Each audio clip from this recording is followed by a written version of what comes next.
27-17, the final score in Week 9 of the NFL season as the Arizona Cardinals take advantage of multiple Dallas miscues, both turnover on downs and then turnovers in the second half to win it 27-17, the final score from AT&T Stadium in Arlington. We're outside the Cowboys locker room for the first word presented by Dr. Pepper. It's a Pepper thing. We've got Isaiah Stanback and Nate Newton here to break it down for you. I'm Kyle Yeomans. And Isaiah, it was one of those games that had kind of an odd feel to it through the first three quarters. Dallas held out of the end zone offensively through the first three frames. They finally find some rhythm late, and then it was too little too late. Defense ramps up the pressure, but turnovers, ultimately the final nail in the coffin for the Cowboys in this one. Yeah, Arizona executed their game plan. What Arizona put on film leading up to this game, they literally came in and did the same exact thing. They executed offensively. They were able to both run the ball and pass the ball willingly. They were effective in moving the chains consistently. Marvin Harrison Jr. got going. Trey McBride got going. Those are their two playmakers offensively. And then defensively for the Dallas Cowboys, just didn't do anything to stop that. I'm sorry, on the flip side, their defenses are bend but don't break. And the one thing that Dallas does at home is get the big play. Coming into this game, we knew it was going to be a challenge to try to get a big play on the Arizona Cardinals. Their secondary plays very well. They play off coverage. They allow for you to have everything underneath. And if you're not patient, if you don't have sustained drives, if you can't run the ball effectively, then it's going to be a long night for you because they're eventually going to wait for you to make a mistake. Yeah. They were 7 for 12 on third downs. They did exactly what they wanted to do on offense. But this week, unlike other weeks, they put it in the red zone. When they got down there, they scored points. And like Isaiah said earlier, defensively, they bend but don't break. And what's amazing is they kept them under 42% on third down. Yep. And when we got into the red zone, we came in with no points or field goals. This team turned the corner on us. They stayed within their parameters of how they win, lose, or draw. These guys are looking to get 34-plus minutes of possession to save their defense so they can make those plays that they made during the game.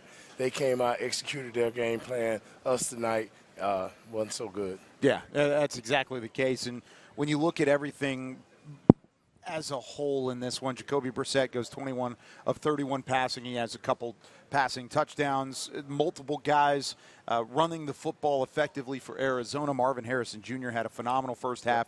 Trey McBride was effective again as well. I mean, it was just pretty much exactly what they had drawn up. 20 points around is what they've been scoring all year long. Wasn't anything out of the ordinary for Arizona, but I think the biggest thing that stands out to me is the lack of offensive production. This was the second straight week where Dallas's offense that had looked impenetrable early has somehow struggled to put points on the board. What did you see from the offensive side that stuck out? Yeah, I feel like the last 2 weeks the Dallas Cowboys have tried to pass to have the ability to run. Interesting. Versus over the weeks prior to that, they really leaned on Javonte Williams to run the ball, to open up the pass. And I think that this offense has got a little bit too dependent on the big play. And instead of being able, and I think the last 2 weeks has shown you that they have been unwilling or unable to have sustained drives. And that is a huge thing in this league. And if you show that on film, you're going to face more defenses like what you saw tonight where they're like, oh, you just want to throw it over the top for the big play, and you don't want to stick to the run. Cool. We'll play back, and we'll just let you do your thing and try to force the ball into zones that are not available. Yeah. Or we'll sit back and wait for you to sit back there and wait for your guys to get open. By the time that they do get open, our guys are in the backfield putting pressure on your quarterback. We saw Dak under more duress today than we've seen in a very long time because of their unwillingness to just take the short play. The thing that really shocked, I think, Coach Schottenheimer, was the fact that you'll have a run for 3 yards, you'll have a run for 5 yards, and all of a sudden, boom, you'll get hit for no gain or loss. And what this team tries to do as Dallas Cowboys is find that time to make that big play what Isaiah's talking about. They weren't giving that up. So when we weren't willing to sustain that run and we kept going our outside receivers and not taking advantage of the middle of the field, even though we tried earlier with my man Ferg, and he dropped a few of his was overthrown. We should have stayed with that pace, trying to stay over, because that was our only mismatch. They was not giving up on anything outside. And when we did hit something outside, you see they came in viciously swiping at the ball, taking it away. We wasn't ball secure at all during the game. The juggernaut, he fumbled. Yeah. Pickens fumbled. Ferguson fumbled. We weren't secure in what we was doing. I don't want to say that we took someone lightly because I don't think we had that type of team to think that way. But the way we played, especially offensively, we didn't help none at all tonight. What did you think about I know there's a lot of conversation on social media right now about the fourth down tries on offense, one in the first quarter early in that football game, and then another one in the third quarter that could have cut it to a two-possession game. What did you think about the decision-making there from the coaching staff on whether or not to go for it on fourth down as opposed to kick what was a pretty easy field goal from that point in the field? I think that after you make that first decision on that opening drive to go for it on fourth down and not take the points, I think you put yourself in a situation where now the coaches are like, well, if I face that situation again, I have to do it again. When you have a Brandon Aubrey, that's a weapon. He's been a weapon. He's been a weapon for you all season long. He was a weapon last year. So to not give him the opportunity, especially when you're at home and you're playing against a team that you know that you're going to be very difficult to get big plays against, you got to take the points when you get them. Yeah. Now, are you disappointed as an offensive coordinator that you don't get the touchdown? Absolutely, you're disappointed. But you take what they give you, and if 3 points is all it is, then 3 points is what it is, and you give yourself that option. You don't give them the ball back with all the momentum. You learn. He's learning. I mean, everything, that osmosis, that's good, but now it's under fire. He's learning. But, fellas, for 8 weeks, 9 weeks, I've been hearing everybody talking about our defense, our lack of defense. He's doing what he thinks is best.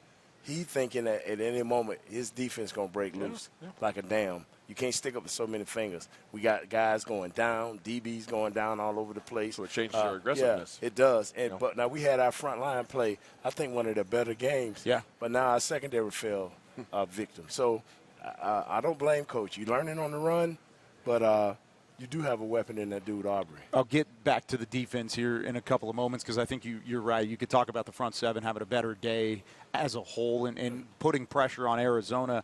But what did you think on the flip side of the trenches, the offensive line, Nate, when you looked at the way that the O-line blocked for Dak, for Javonte Williams throughout that like football I game? say, it was pretty decent, but it wasn't consistent enough so Coach can feel comfortable enough to run.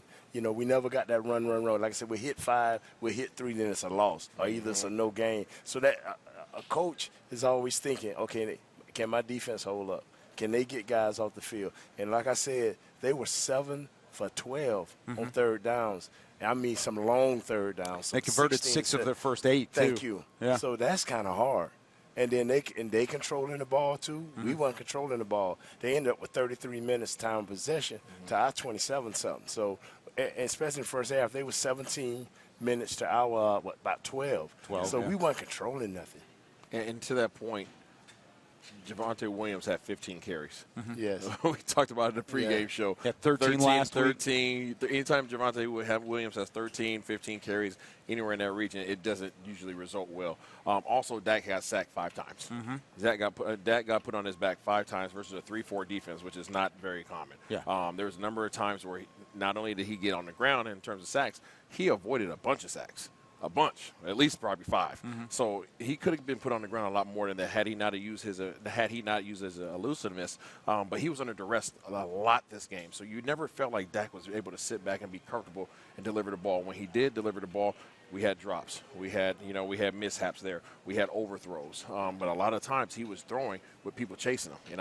And I think that unfortunately is now on film, so you could probably expect to see more of that going forward. A little bit more from that, and then Walter Nolan, the defensive tackle, making his debut after being hurt through the first 8 weeks of the season. Pretty good, 16th overall pick out of Ole Miss this past year. He was definitely a mismatch in the middle that really challenged Cooper Beebe in his first game back. Tyler Booker as a rookie. Those were a couple of the guys that kind of had some ups and downs throughout this football game. Where do you go next? Are you able to build on the front seven? There's, of course, a trade deadline coming up in about 17 hours or so that you could possibly make some moves. I mean, where do you feel like this team goes from here now sitting at 3-5-1? I'm not one to say that you give up on a season by any means, but, I mean, right now at 3-5-1 in this division with your remaining schedule, it's looking pretty meek. Yeah. So we asked a question in the pregame show, is there anything tonight that was going to happen or that you were going to see that was going to change your aggressiveness, per se, by tomorrow's deadline? And I think, yes. I think today's result is going to impact whether or not you make additional moves than what Mr. Jones has already said that he's made in terms of having one trade already completed. So I think if you were to win this game, you would probably make a push to get some more people, right? You'd be willing to put a little bit more on the table. Yeah. But now having this loss, I'm not saying that you wave the flag, but I'm saying, you know what, maybe we play toward the draft. The thing that hurts right about now is where do you go on defense? You've tried everything you can. Yes, you got a few sacks tonight, but where do you go? Is it somebody out there that you're going to give up three number ones? Because you asking for Superman to come in here and fix this thing. We have no more DBs. Our defensive line is starting to get healthy. I think Dante Fowler went down tonight and a little bit beat up. So where do you go? Everything is laying on the defense. Only thing you need to have on offense now is our offensive line has to get healthy and play together more than 4 games. If they do that, I think you'll see a better deal. Nothing's wrong with Juggernaut Devontae. Our 2 wide receivers are elite. Our tight end got to pick his game up and make sure he catch it. Because if you're a safety blanket, you don't miss passes. And that's just the simple as how it is. And if they can do that right there, offensively, they'll be all right. But the defensive, where do you go?